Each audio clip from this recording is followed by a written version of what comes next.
Established in 1977 and headquartered in Washington, D.C., the Federal Energy Regulatory Commission, or FERC, regulates the interstate transmission of and projects related to natural gas, oil, and electricity. But FERC also monitors and investigates energy markets, which leads naturally to an interest in energy derivatives, primarily futures and forward contracts and options contracts, which are used to mitigate risk or for speculative investment purposes. Jones Day partners Josh Sterling and David Applebaum are here to talk about trends in enforcement and rulemaking priorities for FERC and the Commodity Futures Trading Commission, or CFTC, what we can expect from the Biden administration, and how companies can prepare for what is shaping up to be a rapidly changing regulatory landscape.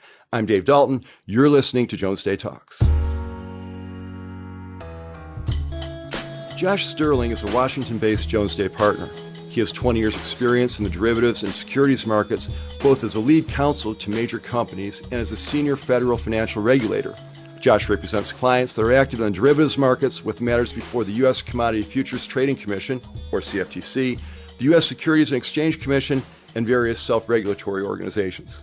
And David Applebaum is also a Jones Day partner and also based in Washington. His practice focuses on energy-related enforcement, compliance, internal investigations, audits, litigation, and regulatory matters. David advises on proposed energy market transactions to avoid or mitigate enforcement risks from FERC, that's the Federal Energy Regulatory Commission, and other regulatory agencies. In fact, David is the former head of FERC's Division of Investigations, where he managed all aspects of the division, including high-level decisions on opening, conducting, and resolving investigations, settlements, enforcement actions, trials, and electric reliability inquiries. Josh, David, thanks for joining us today. Thanks for having us. Yes, thank you, Dave. Great topic. This is the third podcast in this series of Jones Day Talks, talking about derivatives markets, regulations, and so forth. I'm going to go to David first before we jump into the heart of the subject matter. David, Josh has been with us a couple times before on previous podcasts. We've met him. The audience is familiar. We've not spoken with you before. Give us a little bit of your background. Tell us about what you were doing prior to coming to Jones Day. Well, look, I've really been enjoying Josh's podcast, and so I'm glad he suggested we do this one together and happy to be here. I started out doing class action antitrust and financial services litigation for about 10 years, but I had sort of government service bug. I wanted to try that out, hoping I could make a contribution and do something fun and learn a few things. So I joined the Federal Energy Regulatory Commission, or FERC, in early 2010. And I started off taking the lead on market manipulation and other investigations and sort of learning how FERC investigates. And then after a few years, found myself in management and all the way up to the director of the division. So I had significant responsibility in terms of figuring out what types of cases to bring, how to bring them, when to exercise prosecutorial discretion not to bring them, and work closely with commissioners and other senior staff to make those decisions, and really enjoyed it. After about 6.5 years, I wanted to return to the private sector, and now I'm very happy to be with the whole Jones Day team. We're representing a lot of different energy companies in a wide range of areas, from energy trading to natural gas producers to shippers, and really helping them, of course, defending them in government investigations, which is a core aspect of what we do, but also working with companies to address compliance problems, hopefully before they reach the government, and structure transactions and trades to mitigate enforcement risk.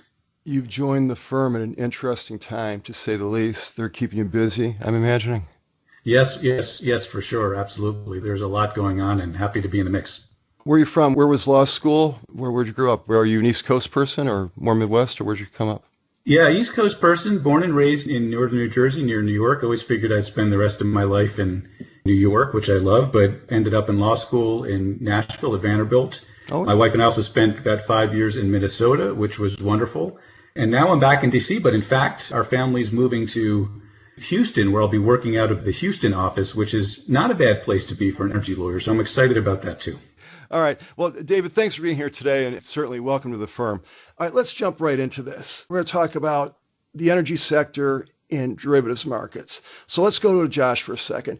Josh, talk about that relationship, I guess at a very high level. How do people in the energy sector use derivatives? Thanks for that, Dave, and glad to be here and for a third time and talking with David today. The connection between the energy and derivatives markets is quite deep. Like any asset class, if you think of energy as an asset or power, there are risks involved in it. Price risk, delivery risk, all manner of things. Right. And so you can hedge those risks in the derivatives markets with futures, options, or swaps. Okay. And the other side of the market, for those who hedge their risks, are those that seek returns from trading. Okay. And so the two-sided market for derivatives in energy is not unlike the two-sided market for derivatives in any other kind of underlying asset class. You have the producers, the users, the consumers, if you will, and then you have on the other side people basically seeking a financial return. So it's used pretty extensively by energy companies for hedging purposes, and frankly, they trade to seek returns as well, depending upon the overall activities of the business. Okay. Back to David Applebaum for a second. When it comes to energy, and maybe as it relates to derivatives, and we'll drill down on that in a second, but what are the regulatory agencies involved? You mentioned FERC, right? So tell us a little bit about that. Yeah, well, there's a lot of different regulatory agencies involved in energy. On the derivative side, no question that CFTC is the real main regulator, and they're the one with the most responsibility and authority. But FERC gets involved in, quote unquote, regulating derivatives in a sense through enforcement cases, particularly market manipulation cases, because there's a common scheme that the government agencies, both FERC and the CFTC, have identified where you could be trading physical natural gas that, say, is something that FERC would regulate in some respects, trying to influence an index or benchmark price because you have a derivative traded on a CFTC exchange that you're trying to benefit. And so you could quickly get into a scenario where both FERC and CFTC are looking at a particular enforcement issue from similar sides, but not exactly the same sides. Other than derivatives, FERC has a very, very comprehensive role in all sorts of other aspects of regulating energy, from approving electric market mergers and acquisitions, overseeing the nation's power markets, the rules governing the reliability of the electrical grid, and a whole bunch of other things. Okay, so pretty broad influence and oversight there for certain. Okay, so looks like we're talking primarily about the CFTC and FERC. How is the jurisdiction split between these agencies, and what are the potential overlaps? Let's go to David first, then back to Josh. One area, probably the main area of overlap, is on the enforcement and manipulation side, as I mentioned. And actually, there have been some tensions over the years, though they've quieted down a little bit, when the CFTC has thought that FERC's enforcement authority intruded too much into the CFTC's exclusive authority to regulate derivatives exchanges. So that has caused some tension over the years, but it's died down. But basically, the two agencies have similar roles, particularly in looking at natural gas market manipulation. But I would say outside of the enforcement context, there really isn't all that much overlap. Both agencies are crucial to energy companies across the board. But FERC does a lot of things that the CFTC really doesn't touch, and vice versa. And I don't think you find too many instances in which the agencies are working together or working at cross purposes outside of the enforcement context. I wonder if Josh has the same view. Sure. Josh, anything you'd add? Yeah, no, I think that's right. I do think there is a degree of overlap in terms of enforcement. I would say that certainly in the derivatives markets, the CFTC feels like it has the whip hand, and I think it does. I do know we've seen cases along these lines recently where the CFTC has looked at manipulation in the markets for the actual commodities. The CFTC does have enforcement powers over actual commodities trading, not just derivatives based on commodities. And so that could get into areas, let's say, of energy, where FERC might also have jurisdiction. But again, that's more so for enforcement. Okay. I would also note that I think it was back in 2013, a number of basically energy markets throughout the country, and David will know these acronyms much better than I, the RTOs and the ISOs, petitioned the CFTC for relief from a number of the rule requirements the CFTC was applying at that time to derivatives trading and swaps trading as a result of Dodd-Frank, and that petition was granted. And so the CFTC agreed to, in response to that petition, take a big step back from potentially getting involved more in the substance of regulating those markets themselves if certain transactions looked like or were in fact considered swaps, which is a very broad definition in the commodities laws. And so I sort of view that as a conscious decision not to get into those areas where I believe, and not just because David's my partner now, FERC and certainly state regulators have the expertise and the lead. Mm-hmm, mm-hmm. Josh, just to chime in, you'll find this funny because we may have talked about it, but when I was at FERC at that time, I was part of the team that wrote comment letters in support of the CFTC granting that exemption, somewhat concerned that the CFTC would intrude more than it ended up having done. Well, I'm glad that my old agency listened to you. See, and who says people can't get along in Washington? I love hearing stuff like this. I'm going to go into the weeds a little bit, and forgive me, but David, a couple moments ago, you were talking about market manipulation, natural gas, I believe it was. This is probably enough fodder for a whole other program, but could you give us a brief description of what that is and how that works? I think I know, but I probably know just enough to be dangerous. So could you talk about that for a second? It's a constantly changing topic, and there are closed cases and there are hard cases. At a sort of an easier case could just be some sort of deliberate fraud to enter into transaction that wasn't a real transaction, where someone's sort of lying and cheating. Those are the easy cases. What gets more attention are the harder cases.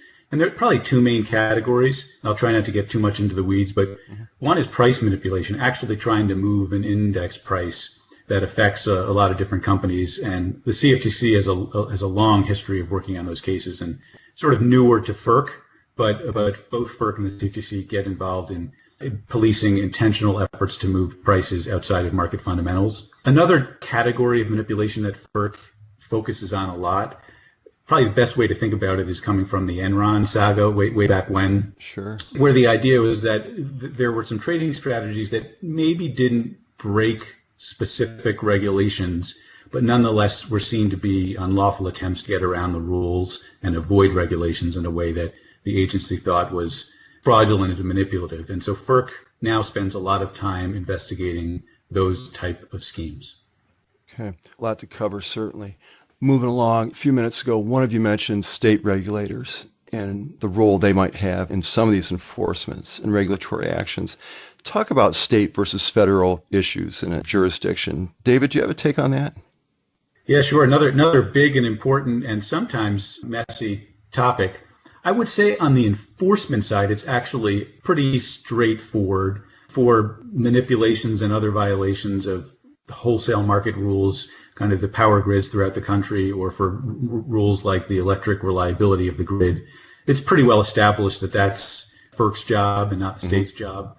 But no question that states, through public utility commissions and state AGs, can bring investigations and cases for what they might deem to be retail type fraud. But that wholesale retail jurisdictional divide exists and is often fairly easy to understand. Where it gets muddier is outside of the enforcement context sometimes, exactly where the state and federal government's regulatory interest in certain energy resources and energy products overlap, or where the Federal Power Act ends and begins, and where state level authorities begin and end, can be a tough issue that the Commission actually spends a fair amount of time trying to work through.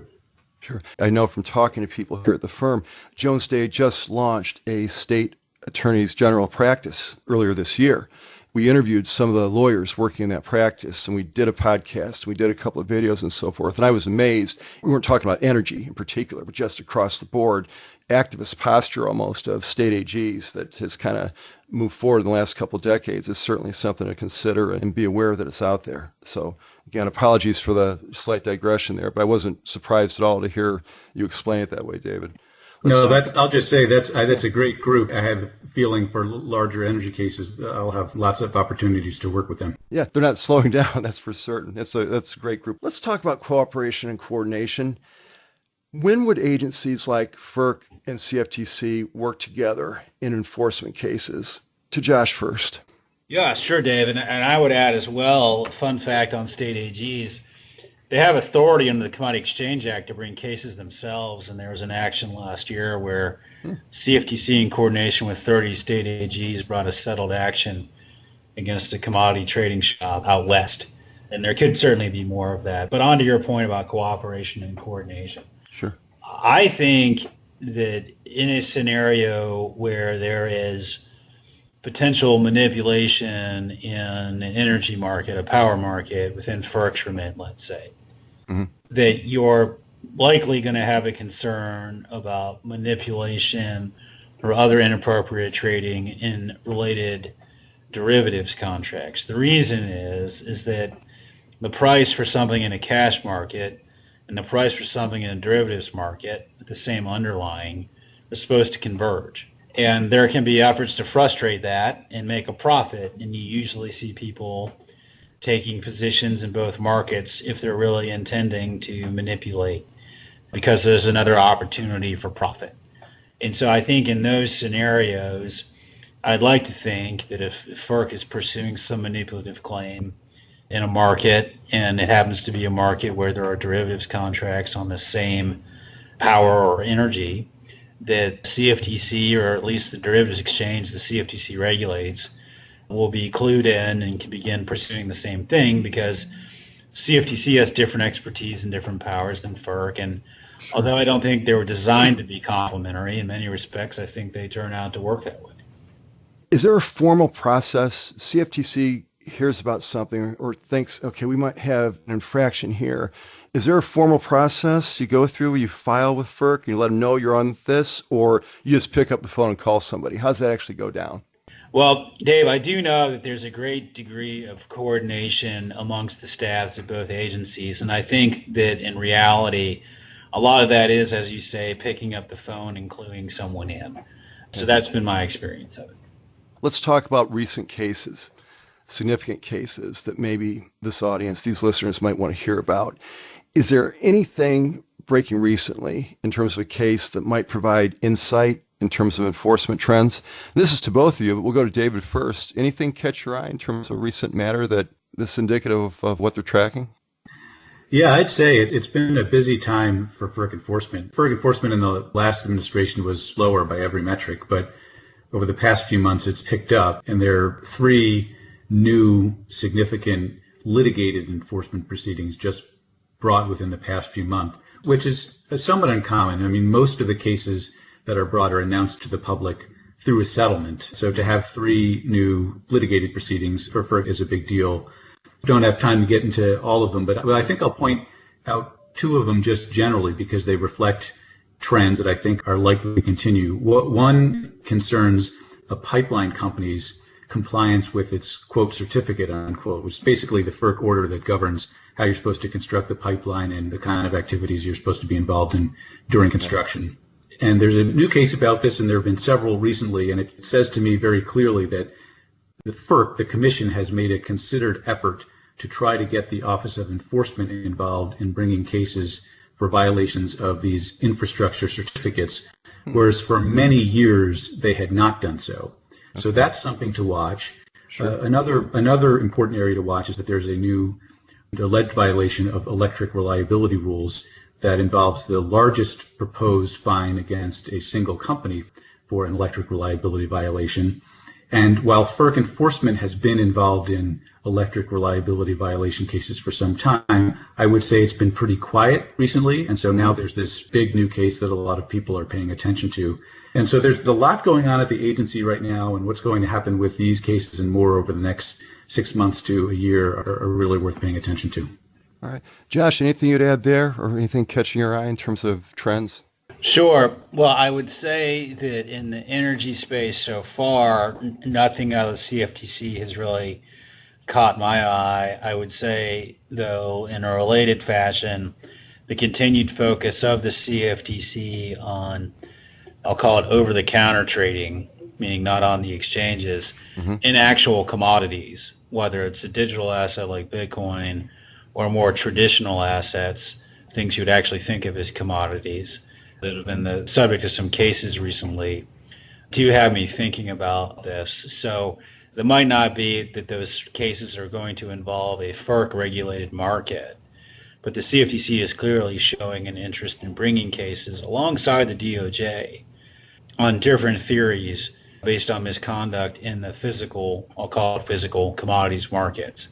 So I sort of see an expansive view of that. So it wouldn't surprise me to continue to see more of those cases. In fact, some companies have disclosed, or at least it's been reported, that they're under investigation, even though the case hasn't been settled or been taken to trial in court yet. So I would expect to see more of that. coming down the pike. We recorded a podcast several weeks ago about CFTC and the DOJ in terms of cooperation and enforcement and so forth, and we'll link to that with this podcast. All right, let's move on to this. You guys sent me some notes when I was preparing for this program. I was so glad you brought this up. Big news story from earlier this year. Winter Storm Uri, I think that's how it's pronounced, struck the U.S. and parts of Canada back in February. Now, I'm going to read this so I get it right. This storm lasted 11 days, brought winds of up to 80 miles an hour, dropped 26 inches of snow in some places, 176 people died, and this is believed to be the costliest winter storm ever. Damage is estimated at just under $200 billion. But what caught a lot of attention was the fact that it shut down the Texas power grid. And this was not a little bit controversial. David, what are some of the issues FERC, state regulators, and the CFTC even could be considering after an event like that? What's this bring about, potentially? Important topic with lots of dimensions.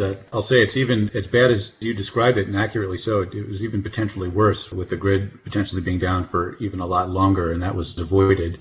But this event touches the whole energy industry, really, from the grid operator to transmission operators to generators to traders to pipeline companies to producers. They're all part of a pretty complex system that ensures that the energy is there and working and gets to the people and isn't interrupted for more than a short amount of time, which clearly did not happen here. Yeah. And what FERC is doing, along with an entity, sorry for the acronym, you can't avoid it when you're talking about FERC, but with NERC, which is the North American Electric Reliability Corporation, that has sort of day-to-day responsibility over the reliability of the grid.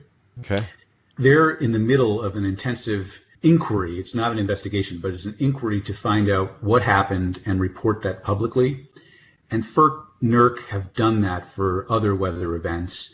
And it looks like this particular report will come out later in the summer. Now, you ask what's worth considering and looking at.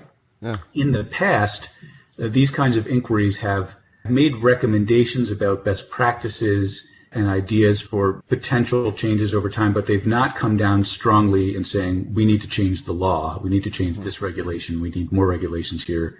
Right. And the question is whether this event and this report that a lot of people are going to pay attention to causes policymakers at FERC and the state side and Congress to decide whether they want to not just have new guidelines, but actually new regulations. So everyone's going to be paying close attention to that. Very high profile. All right, let's talk national politics for a second. New administration. David, what do you see as enforcement or priorities in terms of rulemaking for FERC and the CFTC in the Biden administration in the area of energy as issues pertain to the energy sector? Well, I definitely see increased enforcement on the market manipulation side, on the electric reliability side, on the infrastructure side, as I was talking about earlier. The new chairman, Richard Glick, has made that clear that he thinks there should be more enforcement. He actually publicly described the commission under the previous administration as going AWOL on enforcement, which is strong language from a commissioner and a chairman. Sure. So there's going to be more enforcement, and we've already seen that in the past 6 months, and I think that's going to continue for years to come. For other areas like rulemakings and policy, there's a lot going on right now, and I think one thing to pay attention to, both on FERC side, and then Josh, I hope will chime in on the CFTC side, is just climate change and what role that plays in FERC policies and rulemakings. It's a complex story for FERC. Ultimately, FERC doesn't decide what type of generation mix there's going to be in the country. Those are state level decisions and corporate decisions. FERC isn't going to impose carbon trading. It doesn't have that kind of authority, but it does have the authority and arguably responsibility to try to figure out how to integrate new state and other policies into the regulatory system so that they work efficiently on the grid and in power markets. So FERC is thinking through its role and what it can do, what it can't do, what it should do with respect to climate change. And I think, again, Chairman Glick has made it clear that that's something he's interested in. Absolutely, absolutely. And Josh, do pick up on that if you can a little bit, because we've talked climate change a little bit in some of your previous podcasts. But right. As this relates to energy and so forth, where's the CFTC, you think, coming from? Yeah, absolutely. So still in a bit of a holding pattern at the CFTC in the sense that there's an acting chairman, and there are currently only 4 commissioners. And we're waiting for a permanent chair and another commissioner to come on board.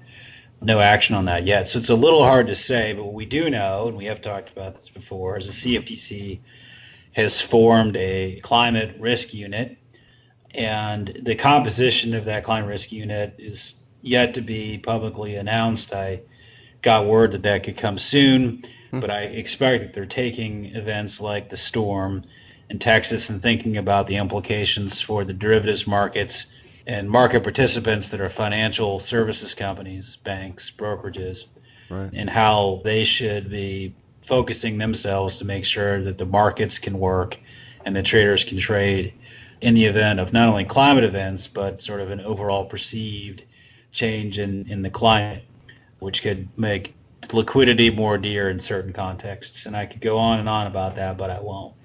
So I think in terms of the focus, I do think climate will be a lead area of focus. Certainly the executive order that was issued, I know the firm just released a white paper on it regarding climate, is significant. The CFTC is part of the Financial Stability Oversight Council, the FSOC, will indeed be involved in those conversations. So I would say for now, as it pertains to energy and the agenda, it's definitely going to be climate driven at the CFTC. And I think if there are discrete lessons to be learned coming out of the Texas storm situation, I do know that the CFTC was looking into that as well. That might influence some policy thinking on how those contracts that relate to a power market work, but it's too early to tell. So I guess to sum that up very quickly, we don't have a new full-time chairman yet, but it sure seems like it's going to be climate focused. Sure. In fact, that's a nice segue because I want to wrap up this conversation with a short chat. We've touched on it a little bit, but new administration, and it's still new. Biden administration's been in the saddle since January. But how should energy companies and other market participants prepare for the changing enforcement and regulatory landscape under a Biden administration? And I think, again, you both alluded to it a little bit, but is there anything you'd like to leave the listeners with in terms of here's what's likely to happen, the next 3-4 years? David, start with you, please.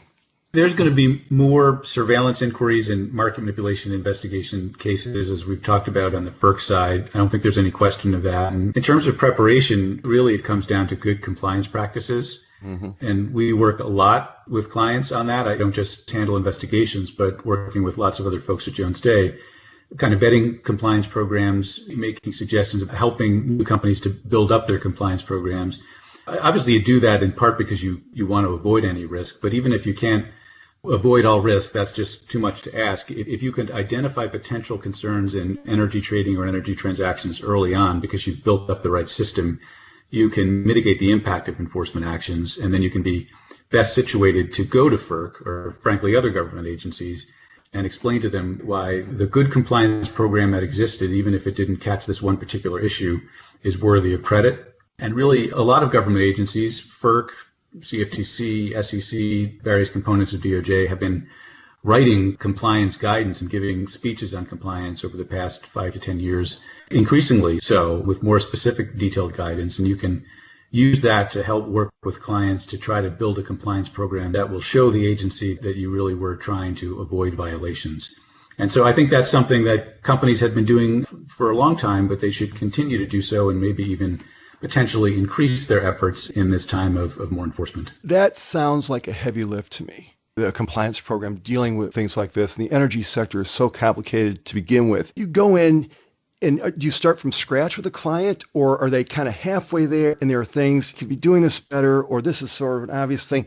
Where do you fit into all that? Is it we're starting from the beginning and going, or do you make adjustments to what they might already have in place, David? For large, sophisticated, established companies, you're definitely not starting from scratch. Good clients have long appreciated the need that they have to have a good, strong, robust compliance programs. But 1, there are always areas of improvement. 2, there could be new business lines. 3, there could be new people coming into the organization. And 4, there could just be a recognition that perhaps FERC enforcement is getting into certain areas that maybe it hasn't in the past, like the infrastructure certificate compliance that I talked about. That might cause you to take the good program you already have, but expand it to new areas if that's where the government is going. Certainly. All right, let's close up with this, Josh. Anything else we got to talk about in terms of where the Biden administration is going? I agree with David that we anticipate a significant uptick in enforcement as well, coming off what was in many respects a record year in fiscal 20 for CFTC enforcement, not that fiscal 19 was in any means light. Mm-hmm. We recently put out a white paper, Brian Rabbit and I did, talking about combined parallel proceedings by the DOJ and CFTC. In that vein, we made recommendations that companies could look at to try and improve their compliance programs to get ahead of the curve and to position themselves to take advantage of policies the DOJ and the CFTC have about giving credit for self-reporting, cooperating in an investigation, and then remediating. Mm-hmm. And that's agnostic as to what the underlying market is. So those lessons would apply to any problems that a firm has encountered in the energy markets, the energy derivatives markets. Mm-hmm. And I'm sure there's a lot of common ground between those policy frameworks, perhaps what FERC looks at. And certainly that would be true were DOJ ever involved in something where FERC was involved as well. And so I think it's a great time to sort of take a hard look at your compliance programs, recognizing they're going to be put under pressure, and make sure, importantly, that there's really good internal cooperation between compliance and the business. Neither is siloed from each other. They understand what each does. They work towards common solutions. Mm-hmm. And then by displaying a good respect for partnership with compliance, what can happen is that a person who might otherwise be inclined to pick up the phone and call the agency's whistleblower hotline and try and get a credit for being a whistleblower, financial credit. Mm-hmm. If you feel like you're being taken seriously inside the building, you might not do that. You still might, because there's significant financial rewards for whistleblowing. But a lot of times whistleblowers have said that they go outside the building, their company, to blow the whistle when they feel like they're just not being heard. Really? And so because tips, complaints, and referrals are a huge driver of enforcement cases, don't cut your nose off to spite your face when you're spending money on compliance and when you're driving the message that compliance really should be taken seriously by the business, and vice versa. All those things will serve companies well, whether it's in a sort of a pure FERC space, pure CFTC space, or where they overlap, as they often do. Well, good. Hey, we will leave it right there. David, Josh, thanks so much for being here today. We'll talk again soon. Thanks very much. Thank you. You can find complete biographies and contact information for Josh Sterling and David Applebaum at jonesday.com. For additional informative and timely content, check out our Insights page. You'll find podcasts, publications, videos, blogs, newsletters, and more. And be sure to subscribe to Jones Day Talks, Apple Podcasts, or wherever you get your podcasts. It's free. Jones Day Talks is produced by Tom Condolis. As always, we appreciate your listening. I'm Dave Dalton. We'll talk to you next time. Thank you for listening to Jones Day Talks. Comments heard on Jones Day Talks should not be construed as legal advice regarding any specific facts or circumstances. The opinions expressed on Jones Day Talks are those of lawyers appearing on the program and do not necessarily reflect those of the firm. For more information, please visit jonesday.com.